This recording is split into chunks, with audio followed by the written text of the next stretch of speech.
Welcome back to Big Mouth and welcome to yet another edition of the dceu Daily. Yes, they've dropped another new poster, or a couple of new posters of Zack Snyder's Justice League Snyder Cut, and doesn't it look phenomenal? Yes, very, very, very exciting. Something that I'll be adding to my wallpaper on this very phone. So awesome. The marketing's been amazing.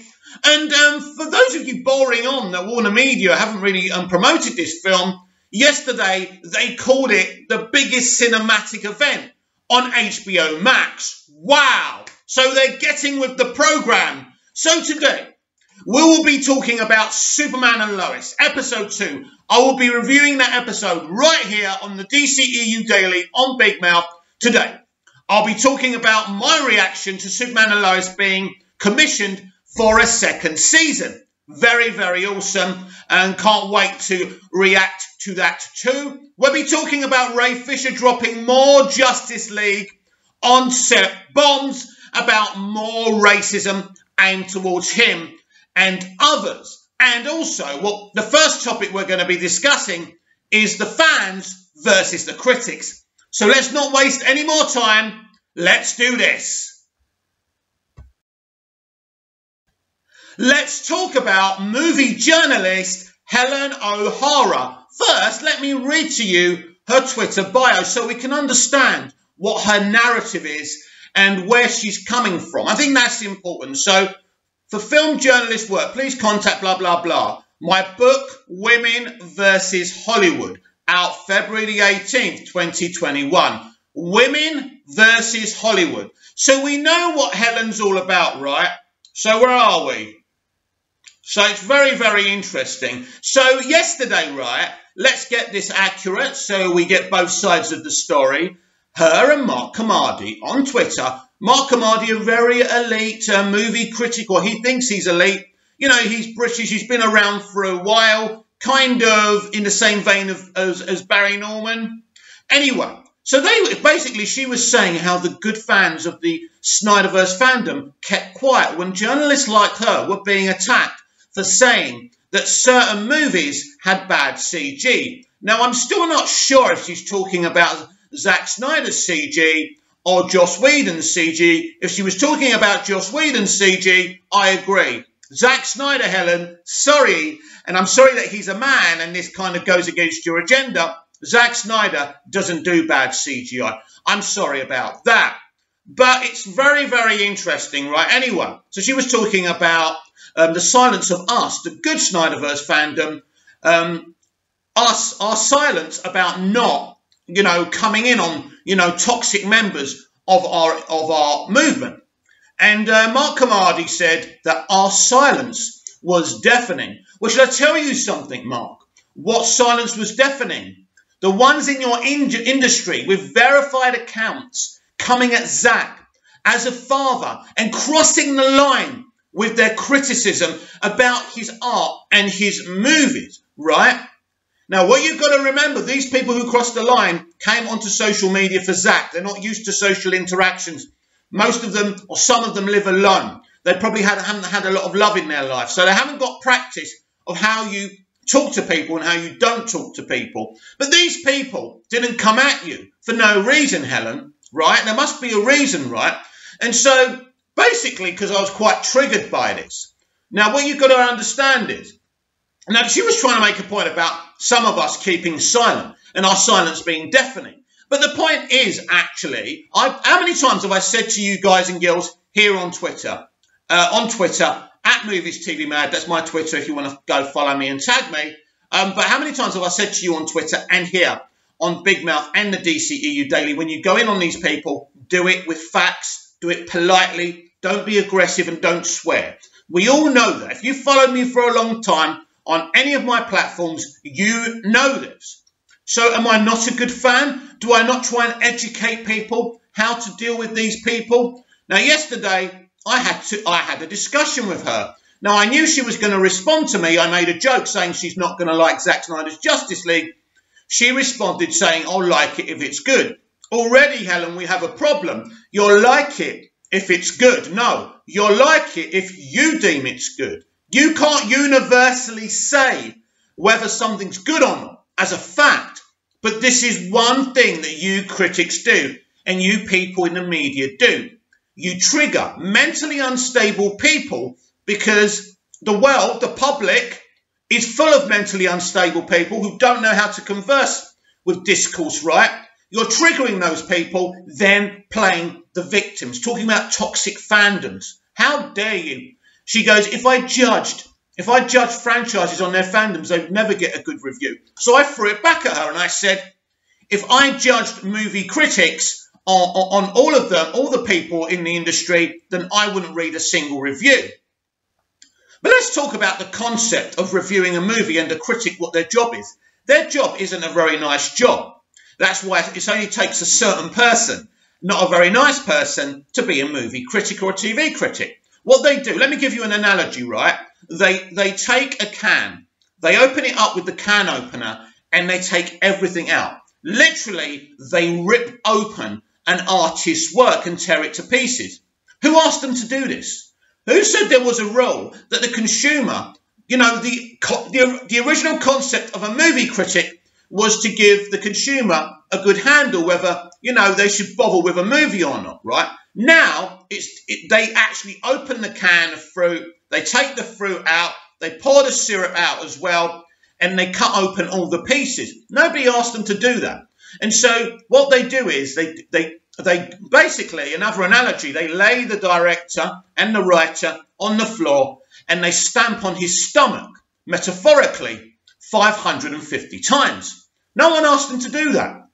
So there's toxicity in that already. And in the concept of being a reviewer of art. Who are these people? What gives them the right to be able to do this job? Well, they're qualified journalists. They've gone to media school. Some of them may have worked in film before, but most of them haven't and know shit about the movie industry. Helen O'Hara, I don't know her history. The woman is a feminist, right? So I knew what I was doing with her. No swearing, no aggression, a heated back and throw, but it wasn't toxic. And I knew what I was going to do. I was going to make my points, have a bit of a to and from with her, then say fair enough. So I asked her a pointed question. Did you like the Joker movie? Because I knew what she was going to say. No, I didn't like the Joker movie because it didn't deal with mental illness very well. And I threw that back at her. I said, actually, what it did was show what happens to the mentally ill when funding is withdrawn from them. And these could be the consequences of what happens in everyday life. She disagreed. She said, I didn't like it. I left it at that. I said, fair enough. But I did say to her this, which she didn't respond to. If this was a Harley Quinn movie with the same writing, with the same narrative, you would fucking love it. And I didn't say fucking, by the way. So, because I wanted to keep it on a download, right? Because these people want you to be toxic. So they can say, we are a toxic fandom, right? And they do something else. They say all fans that come at them are men. Of course, this is not true. It's 50-50. But this is what their political narratives are. Right. And so we went from Joker. Then she said she didn't like Batman versus Superman. Now, mistakenly, what I should have said to her was, I want to know why you don't like the film, Helen. Is it because you don't think Zack shoots and edits films the traditional way? Maybe that bothers you. That's what I should have said to her. Or do you think superhero movies shouldn't be done that way? She never gave, kind of an informed opinion why. I just didn't like the film. Again, I said, Helen, you don't have to like anything, right? So we agreed on that. But what we couldn't agree on was the fact that apparently that our fandom were deafening in our silence with toxic people that crossed the line, even though I've proven to you that I've said many times and tried to educate people many times from this fandom to, go in gently with tiny, with baby steps rather than putting on your size 9s. But we all know social media is very difficult to navigate. You go through your timeline, someone says a really triggering thing, and before you know it, you're bellowing out this shit that you regret straight away. But once it's there because even if you delete it, you could be screenshotted. So social media is very difficult to navigate. So she said she's got nothing to be ashamed of. It's interesting. When I spoke about her industry's toxicity towards Zack, she said she had nothing to be ashamed of. We're not just talking about you, Helen. You're talking about our fandom. as a whole. And I'm talking about your industry as a whole. So here's the thing. I think Helen O'Hara can have some good takes, bad takes. She's not as bad as some of them. But she's clearly a feminist. She's clearly, let's just say, has a certain point of view about Hollywood. When you're writing women against Hollywood, a book, then that says everything about you. That means you only have a very small imagination and a small mind, and all you care about is your own gender. You don't care about starving children. You don't really care about what's going on in the rest of the world. But if her and Mark Kamadi didn't start all this, our silence was deafening. The Snyderverse fandom's silence was deafening when they were being attacked. Where were you? And it's interesting, though, because her fans didn't come at me. Hundreds of them were liking what she was saying towards me, right? Which is typical when you go when you go up against someone that's got a big following. It's something you have to live with, I'm afraid. But if her fans come against me, what would have happened? Would she have been deafening in her silence? Of course she would have been. She couldn't answer my questions. And when I put it to her that many people in her industry had been toxic and crossed the line towards Zack Snyder, she didn't have an answer, denying she saw any of this happen. Either she's a liar or she's lost all will of her good senses, right? But at the end of the day, I don't dislike this woman. I don't have a personal issue. I do have an issue with a critic who's written a book saying women versus Hollywood, because it means when you're reviewing a film, you have a certain point of view. But this is an interesting one. One of her fans did say something in a conversation with me and her. It wasn't toxic or anything. And she was talking about us being, a tribal fan base. And I said, listen, some of us, like visionary storytelling, and some of us like Tony Stark laughing at a funeral. Now, this is funny. Well, because we've seen it before in the MCU, haven't we? Someone dies, 5 minutes later, they crack a joke. Helen defended that. Now, I said to her, I told her a story of, at my mum's funeral, this crazy woman banging on my mum's coffin, and she hardly knew my mum, and I wanted to laugh because I thought it was funny, it was ridiculous. She wanted my mum to pass a message, in the afterlife to her dead son. I thought it was fucking ridiculous, right? So I get it. But in terms of drama, I said to Helen, and I like drama, I don't think shortly after a death you should be cracking a joke. It waters down what you're actually doing. So she defended Tony Stark making jokes 5 minutes after a death, but she doesn't like Batman versus Superman. Now, she's allowed not to like Batman versus Superman, but you can't play the victim, Helen, when your job is to take somebody's work, tear it open and gut it. Your work is toxic. Now, that's the work you enjoy doing. That's what you want to do, right?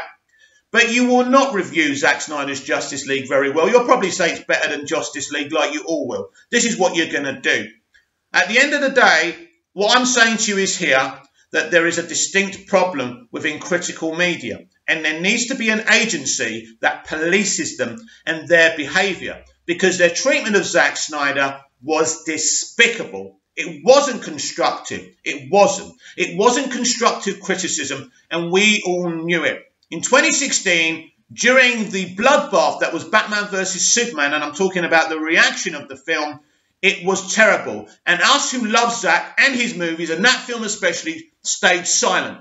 People only came to the internet to fight for his vision of his Justice League movie, after hearing attack after attack on his work and him as a person and a father. And a lot of those attacks came from blue check marked access media, and it was despicable. You want to talk about our toxicity? I'm not denying it, Helen. We have people who cross the line, who don't know better, but should know better, need some education. You have people in your industry who are toxic, who should know better and don't know better. We're talking about highly educated people against working class people who live for the Snyderverse and these movies. Without these movies, without this fight to fight, a lot of these people have nothing. Instead of talking about toxicity and playing the victim while you're waving the red rag, right? Because that's what your job is, Helen, to wave the red rag. Why don't you sit down and try and understand the people you are calling toxic? After all, you are a highly educated woman. And there's more to talk about in film, whether women have been treated fairly. This is an entertainment game, Helen. And most of you, people like you, are very political when you talk about films now. That's a shame, Helen, because if you actually took the time to talk about nuances in films, maybe your industry wouldn't be a dying industry, because you used to be the kingmakers. Now, when I put this to her, she goes, well, I've never thought I'm a kingmaker. Oh, Helen, you all do, especially Mr. Kamadi. You're all high-class, wealthy, well-educated people. And you're putting your huge minds, your well-educated minds, with people who may live in a one-bedroom house, renting a room, who have nothing else but Zack Snyder's films that he's making for them. Why don't you take a step back before you talk about toxicity and deafening silences and think about who you're putting your mind against? Let's review Superman and Lois episode 2. Amazing. And by the way, before we start, let's talk about the big news. We were all wondering why all the other CW shows, apart from Supergirl and Black Lightning, had been renewed, but Superman and Lois hadn't. They were waiting to see the reaction and the ratings of the pilot episode. So yesterday, last night, whatever time it was when the news dropped is irrelevant. Superman and Lois has been renewed for a second season. And it's funny, actually, because I commented on a post, dceu, who plays Lois Lane on the show, but I said, we want a second season, don't we, Bitsy? A few hours later, the announcement was there. Everyone, I'm so happy for everyone on the show. They've worked so hard. They've produced something incredibly special to display my character. So when you do that, you deserve my gratitude and my thanks. But I'm especially happy for dceu, who's really put herself out there promoting the show, encouraging fans, encouraging, her castmates. It's been absolutely fantastic. So let's talk about episode 2 of Superman and Lois. This episode continues to do what the first episode did so well. So when you normally get a second episode after the pilot, it can be a bit of a disappointment, and that can hurt ratings. But this was a brilliant episode, continuing on the themes from the pilot. One of the things they did so well was the balance of the Superman stuff and the family stuff. And it was done so well. So we continue seeing the Stranger looking for kryptonite, and he can't find any. So that's a bit of a problem for the Stranger. But, spoilers ahead, everyone, we discover, basically, he's from another Earth, not from another planet, I don't think. Obviously another planet, but another Earth. And so, basically, what we find out is that he's not really a bad guy as such, but he was actually a soldier who actually worked with General Sam Lane from the other Earth. I think that's how I understood it anyway. And so what we found out was that the Superman from that universe wears a black costume. Already, after 2 episodes, we've seen a black-suited Superman. Wow. But wait a minute, Warner Brothers didn't want Zack to do that? I don't understand. Could it be that all of a sudden Warner Brothers understand where Zack Snyder's coming from? Interesting. Anyway, and so we see this black-suited Superman use his heat vision, and he kills all these soldiers. And I'm assuming he kills Sam Lane as well, because he's there kind of collapsed, right? So we see this flashback at the end of the episode. And so we now know why the Stranger wants to kill Superman of this Earth. What's strange to me a bit is he doesn't really want to find out if Superman's a good guy on this Earth. I mean, the computer intelligence, the artificial intelligence talking to him, saying, it seems that this Superman is different to the one from our planet. So he sees him as a danger, and he feels that he has to be stopped. There's an interesting scene when he talks to General Lane, when he comes to attack them at the bunker, and says he's not what you think he is, and he gives him this like S-shield thingy. So very, very interesting. But one of my favourite elements of the episode was Clark and Jordan going over to the Fortress of Solitude, where they converse with the artificial intelligence of Jor-El, Kal-El's father. So what happens is, at first Jor-El feels that maybe Jordan could be the next one to keep be like Superman. But what he does, he tests him, and what happens is he finds out that he can't keep the rays of the red sun, the yellow sun, on Earth. He can't harness them, which means he won't have many abilities. And he explains to Clark that the heat vision was probably just a one-time thing.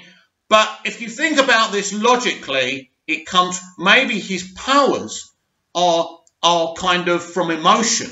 So he may not be able to harness the sun, but at times, because we're all kind of being harnessed by the yellow sun, right? We haven't got Kryptonian superpowers, of course.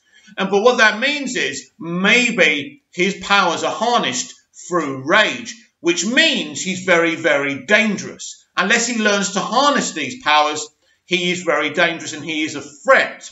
But can he be trained to harness his emotions and to keep calm so he can use those powers for good? But what Jor-El's saying is he can't harness those powers, and it probably is a one-and-done thing. I like what they did here. I think most writers on most shows would have started training him. He would have had powers, and it just would have been Jonathan being a little bit jealous of Jordan. We do get a little bit on that, but this is not just about Jordan. So Jonathan starts Smallville High, where he's obviously an American football player. Now, I don't understand about American football, but there's this playbook that he hasn't received.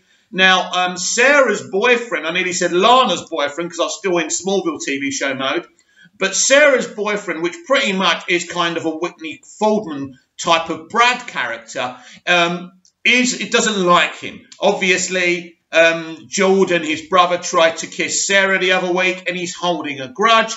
And so he gets barged out the way. So he's being bullied at Smallville High. He's not having a good time. And Jonathan says what we've all been thinking to Sarah later on at the barbecue. What do you see in that guy? And I mean, what do you see in that guy? The guy's an asshole, right? But they do like a bad boy, don't they, some of these girls? Anyway. And so we don't really get much more from Sarah. We see quite a bit of her, but we don't see much character development. As usual, we see Lana, and she's very sweet and she's very welcoming at the barbecue. But I don't trust this version of Lana Lang. I think the husband is more of a good guy, that he's not being displayed that way. I mean, what we've seen from him thus far is that he cares about the town he was born in and brought up in. And he thinks that this guy, what's his name? I forgot his bloody name again. Never mind. You know, the rich guy who owns the Daily Planet. He thinks him coming into Smallville is a good idea. And we meet him. And so, you know, in the first episode, some reviewers and fans said we didn't get much from Lois, and this is called Superman and Lois. Well, if you had that problem, I didn't, you get much more of Lois Lane, the intrepid reporter in this. She's going against this guy who owns the Daily Planet. She's asking him serious questions. He doctors her article, and near the end of the episode, she quits the Daily Planet. Now, I find this very curious. Now, it was a great scene. She was very kind of, you know, butt kicking. It was great. It was typical Lois Lane. But it seems that they want to leave Metropolis behind on this show totally. I can only think this is budgetary constraints. I suppose it would be difficult to feature the show both in Metropolis and in Smallville because it means changing the sets up all the time. That's all I can think of. But she's obviously well, it's not obviously. She goes to the Smallville, is it the Smallville Gazette or whatever it is, and the editor just loves her. So she gives her a job, so she's going to start writing for the editor. Now, obviously, this guy who owns the Daily Planet, I can't believe I've forgotten his name. As you know, crap with names, but he's going to come down on Lois as well. And obviously, he can't be too happy that his star reporter, the most famous reporter in the world in this Superman universe, has quit the Daily Planet, but he's only brought it on himself. So it's going to be interesting who he is. Who's the true villain of Season 1 of Superman and Lois? Is it this guy who owns the Daily Planet? Is it the Stranger? Well, the Stranger isn't really a villain. And I'm assuming mid-season there'll be some kind of coming together between Clark and the Stranger, and maybe he'll start to learn that this Clark isn't the Clark he knew in the other Earth, where he wears a black suit. And so It seems with the black suit, they've done what Snyder did with Justice League, where they've just coloured it in with CGI. So it was a great little sequence to see this other version of Superman. So that was a great reveal. And so Jordan doesn't take it really well that he may not have powers and he may not, because for the first time in his life, he's starting to feel special because he always, he always felt like the poorer cousin when it came between him and Jordan. A poorer cousin is a term because obviously Jordan and Jonathan are actually brothers. But there is a warmth between these two brothers. But is this something that is there going to be a distance in between them as the episodes and seasons go ahead? What is this dynamic between them? Could Jonathan actually have the powers? We know Jonathan actually does have powers in the comics. And so that's interesting. We also find out in this episode, a great touch, by the way, is that Jordan is named after Jor-El. And Clark says that to the Jor-El AI, and he says it to Jordan, which is great. I thought that was a great little touch. This is a really, really good episode. As I say, it marries the Superman stuff. We see Superman 2 or 3 times. I think we may see Superman in this more than we did in the pilot. But in any Superman series that we've seen, it's always a challenge to marry together how often you see Superman and how often you see Clark. Not just that, even in films, even the Christopher Reeve films, do you have him more as Clark or more as Superman? Well, Superman and Lois is a low-budget TV series, probably a higher budget than the other Arrowverse shows, but they can't have superhero action scene after scene after scene. There has to be a balance, and the way they've balanced this out is this emotional element within the family, this kind of, I think the scene on the stairs was brilliant when Lois demands they all go to the barbecue. It really is good. They feel like a proper family, and that's what I like about it. So I'm really enjoying Superman and Lois. I think the story arc that they're doing is really good, and it'd be interesting to see where all this is heading. But I do believe, finally, on Superman and Lois, I do believe that Lana is a villain in cahoots with the guy who owns the Daily Planet and who's interfering with Smallville now and wants to bring some money in. And what is he doing to the coal mines as well? What's all that about as well? So he may be able to get his hands on some kryptonite for the Stranger, and that's why maybe he's involved with those mines. We don't know yet. But what's interesting is that the Stranger isn't an out-and-out villain. He thinks he's come to save this Earth from Superman. He really thinks Superman's a problem. He's coming from a similar situation. Captain Luffa is coming from a similar situation that Batfleck did in BVS, where he sees the Battle of Metropolis and sees Superman as a danger. You can see his point of view. And also, the Stranger has come from another Earth where Superman is a danger, and he thinks on this Earth he has to stop him before he does to this Earth what he did to his Earth. So it's very, very interesting. So Captain Luffa, we don't know if his first name's Lex yet, isn't the iconic Lex Luthor, the villain. So what does that mean? Do we still get the Luthor from Supergirl porting over eventually? I think we should, because there hasn't been much interaction between Tyler Hoechlin and I forgot another actor's name, who I love, by the way, was in the sitcom with Charlie Sheen, and a really good actor, and of course played Lex Luthor's nephew in Superman 4: The Quest for Peace. I would like them to interact, and maybe mid-season or next season or beyond, we'll see him on the show as well. Probably they need him on Supergirl, and maybe conflicting shooting schedules didn't allow it to happen. And so, yeah, a brilliant 9.5, another 9 3/4 out of 10 episode of Superman and Lois. I think the ratings will be strong. There's always a big drop from premiere or pilot to second episode. It's a natural thing. Now, obviously, Supergirl on CBS had record-breaking ratings for its pilot, but they dropped so low because people didn't come back for more. I'm convinced people last night would have come in for more for Superman and Lois. It's a great show. It's a great story for my hero to be in, and I'm so proud that these people are killing it. I told you Ray Fisher will never go away. He's going to keep on knocking on this Justice League reshoot situation, and he pretty much posted a monologue on his social media yesterday. Prior to the Justice League reshoots of 2017, racially discriminatory conversations were had and entertained on multiple occasions by Warner Brothers Pictures executives Toby Emmerich, Jeff Johns and John Berg. Between Jeff Johns and John Berg, had I been aware of those conversations in real time, I would have addressed them in real time. However, it wasn't until the summer of 2020 that individuals who were in those meetings felt comfortable sharing with me what they had witnessed firsthand. This is interesting, isn't it? He's known this since the summer of 2020, but he hasn't said anything. Why? Because he's not going to dish out all the information he has. I've kind of thought in the past that he doesn't have enough to nail Johns, but it looks like he's going to release, I think he knows more, and I think he's going to release it episodically. And I also believe that there may be some kind of audio he has against someone.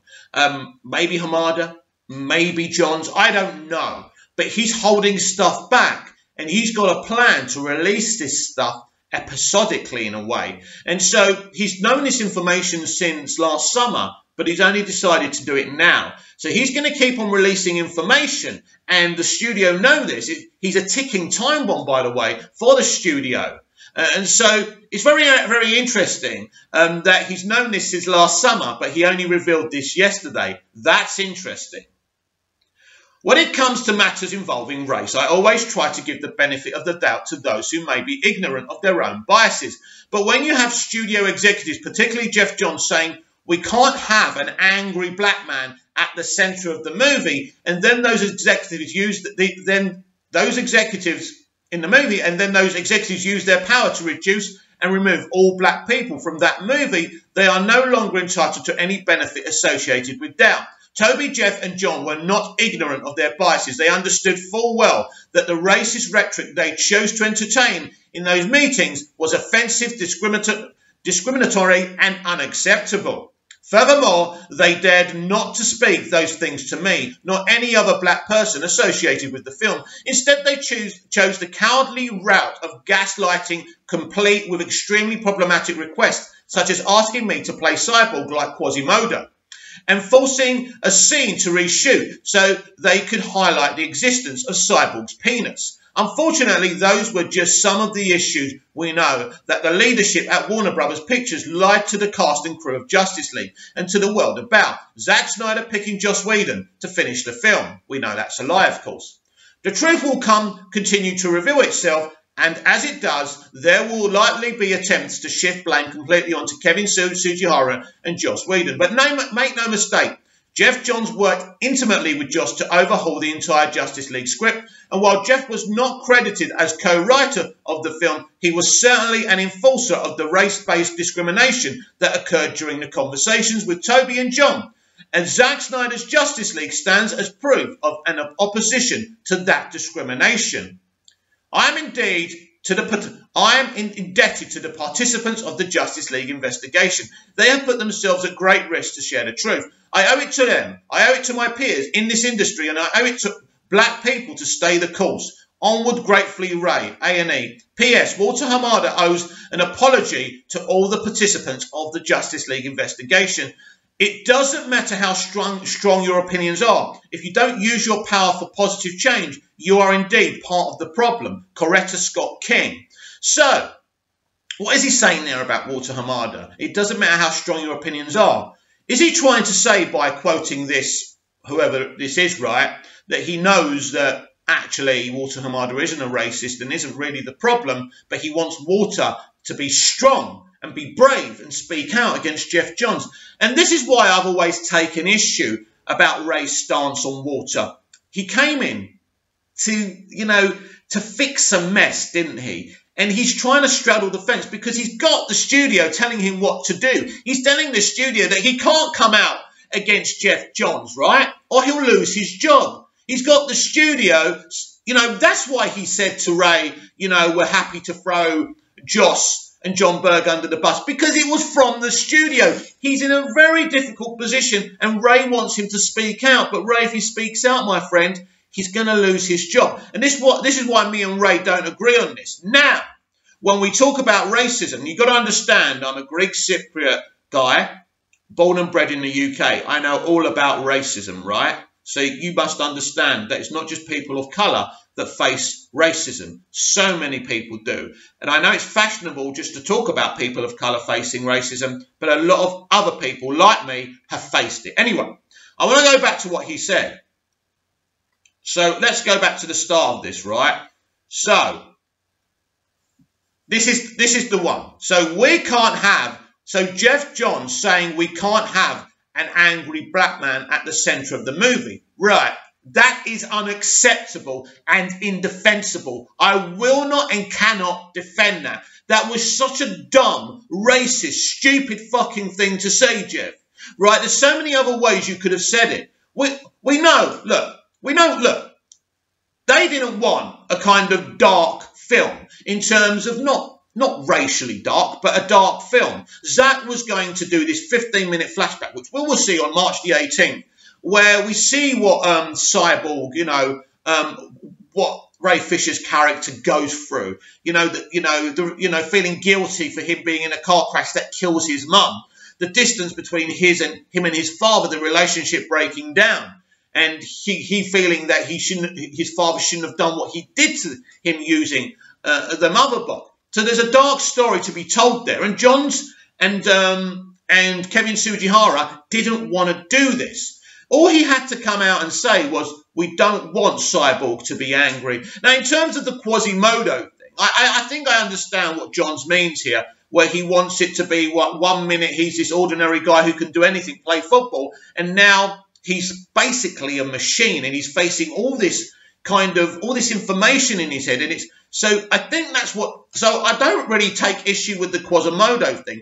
Now, in terms of the genitalia thing, listen, I'm not a black man, I'm not a person of colour, so I don't understand. But what I think, again, because I've got to be balanced here. I mean, the angry black man thing is disgusting, and it is indefensible, right? I really thought that WB would come out as soon as Ray revealed this to either say they're going to remove him or force him to apologise. But it looks like they're going to keep on. Jeff Johns, since all this kicked off, has been like someone in a witness protection program. I mean, we saw him in that Superman and Lois documentary. He's looking, I mean, has he got a wig? Has he had work done? He looks like this has really affected him. But, so the Quasimodo stuff, I don't really care about. The genitalia stuff, I don't get it, to be honest with you. I don't think they wanted you to see your genitalia blatantly. So I'm not really interested in all that. But the angry black man thing is, reprehensible. There's no justification for that. So Ray really has dropped another bomb. And as I say, this is information he's known. We're talking about some. Let's guess. Let's just say it was August. September, October, November, December, January, February. We're in March now, 6-7 months down the line. He's known this information for a very long time. Now, the hold-off on revealing this information could be legal reasons. Maybe he had to leave it with his solicitors when he could do it. Maybe NDAs and things like that. I don't know. NDAs are non-disclosure agreement. And the entertainment industry is not the only one that does these kind of things. Let me tell you the consequences of breaking a non-disclosure agreement. There's a Russell Crowe film directed by Michael Mann and also starring Al Pacino called The Insider. It's a true story of someone who works with a cigarette manufacturer who breaks his NDA, and they're all over him. They try and destroy him because he wants to come out and say how dangerous cigarettes are and how the industry don't. Brilliant film. You should go and see it. So breaking an NDA it's one of the biggest things you can do, and they can destroy you financially, and you will be in court for the rest of your fucking life. And so it's very prudent not to break an NDA. But what kind of industry needs a non-disclosure agreement? Well, an industry that's as corrupt as Hollywood in the entertainment industry, right? Obviously, NDAs are about a lot of things. You're not telling people what's going on set, not giving people spoilers. I understand that. But I mean, obviously, Tom Holland has never been sued or sacked for what he leaks. But I think what he leaks is purposely done anyway, and with agreement with Kevin Feige. It's all part of the hype engine and the publicity. And so he obviously knows a lot more. He's got a lot more dirt on all the players here. And as I say, he's not going to give up. So I say, you know, in terms of the racism, the angry black man thing, I stand with Ray Fisher, absolutely. I think it's despicable. You cannot be talking like that about black people. And, you know, how he said that. And also, as Ray has said himself, when you remove all the minorities from the movie out, and you either belittle like they did Cyborg and basically take away everything that Zach and Chris Terrio had put in, and also remove other black artists, it does make you look like a racist, and it isn't very good. It is not looking good. But Warner Media have got a big problem here, because if Zack Snyder's Justice League Snyder Cut blows up as much as I think it's going to do, and I think it is, it's going to be massive. And I think a lot of people, kind of normies, are going to change their minds about Zack and his films. And I think when this happens, and I think it will happen, this puts Warner Media in a very difficult situation. And let me explain to you why. Because if everyone becomes a Zack Snyder fan, like I think a lot of people and most people will, once they've had the dots connected from Justice League to BVS to Man of Steel, they can understand what Zack was trying to do all along. Then they become fans. Then they become kind of intrigued by what happened behind the scenes. Then they find out what Johns and Berg and everyone else was doing. Then they turn on the studio and on Johns. There's very little wiggle room, right? And so, you know, they can try and blame it on Sujihara, as Ray says. But at the end of the day, they can't keep on protecting Jeff Johns. They're going to have to remove him. And Ray will not give up until they do. In terms of Walter Hamada, I don't think he's a bad guy. I think he's working for a company that want him to swing a certain way.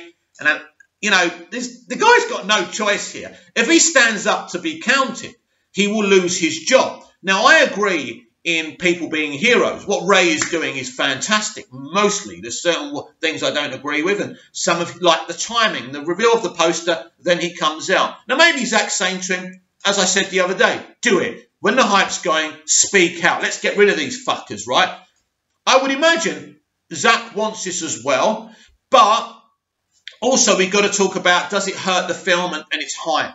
Does it bring negativity to Zack's movie? I don't know how Zack sees all of this. If he's in line with Ray, I really don't know, and one day we'll find out.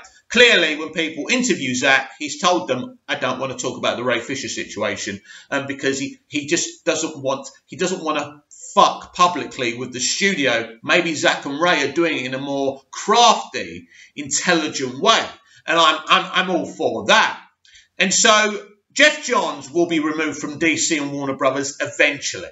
Now, it's very clear, it's a difficult thing for them to do because they've got contracts with him. He produces all their DC content. He probably even going to have producer credits to the end of time with the DCEU movies as well. So, yeah, it's very, very difficult. But Ray Fisher isn't going anywhere. Exciting news, DC fans. Black Adam movie producer confirms filming start in April, which we kind of knew already. And I think that's when Flashpoint starts filming. So everything's happening this year, and it's awesome.